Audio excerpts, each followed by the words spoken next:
Supporters et supportrices des Verts, bonjour ou bonsoir.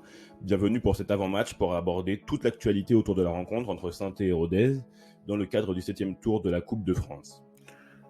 Tout d'abord, l'arbitre du match a été désigné au début de la semaine par la Fédé et il s'agira d'une première pour la SSE.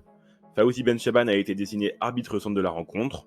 Cet arbitre de 33 ans a été promu cette saison en D2 et a déjà officié lors de 7 matchs de Ligue 2, dont un de Rodez, c'était face à Amiens, et ça s'était soldé par une défaite des Ruténois 1-0. Toujours concernant la discipline, et alors que Bouchouari et Grasso sont suspendus pour la rencontre, 3 autres Stéphanois sont sous la menace.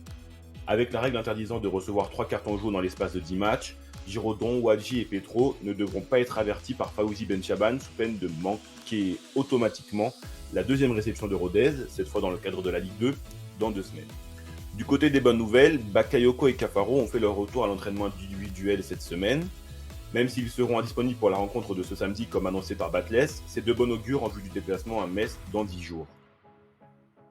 Il est enfin de retour après un peu plus de 5 mois de fermeture. Le COP Sud va enfin réouvrir ses portes pour la réception de Rodez après avoir purgé 7 matchs de fermeture pour avoir fêté leurs 30 ans face à Monaco la saison dernière et suite aux incidents survenus après la rencontre contre Auxerre.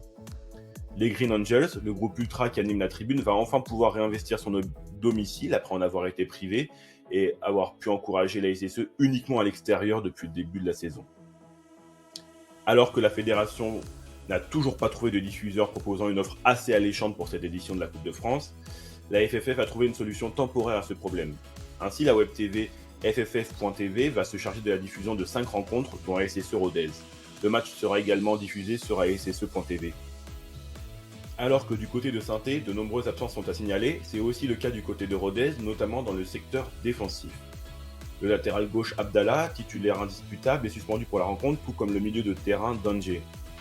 Du côté des blessés, les défenseurs centraux Chougrani, Abdenour et Vandenabile, le latéral gauche Sania et le milieu droit Buades sont indisponibles. Le coach ruténois ne pourra compter que sur 3 défenseurs centraux valides pour la rencontre. Pour finir, le groupe de Laurent Batles a été dévoilé. Comme annoncé hier, Ivan Masson fait son retour. Sergi Palencia, de son côté, était incertain après avoir reçu un coup au pied et il manquera bel et bien la rencontre. 2 surprises sont à noter, l'absence de Michael Nadé et la présence de Mathis Saban, un jeune attaquant assez complet de 20 ans qui évolue jusqu'à présent avec la réserve. Pour le reste, on prend les mêmes et on recommence. Namri Othman confirme et sont de nouveau dans le groupe. Voilà, c'est la fin de cet avant-match, nous espérons qu'il vous aura plu. On se retrouve ici sur YouTube dès mardi matin pour le replay du Saint-Étienne Night Club et le week-end prochain pour un nouvel avant-match en prévision du déplacement à Metz. D'ici là, on espère une qualification de la SSE et comme toujours, allez les Verts!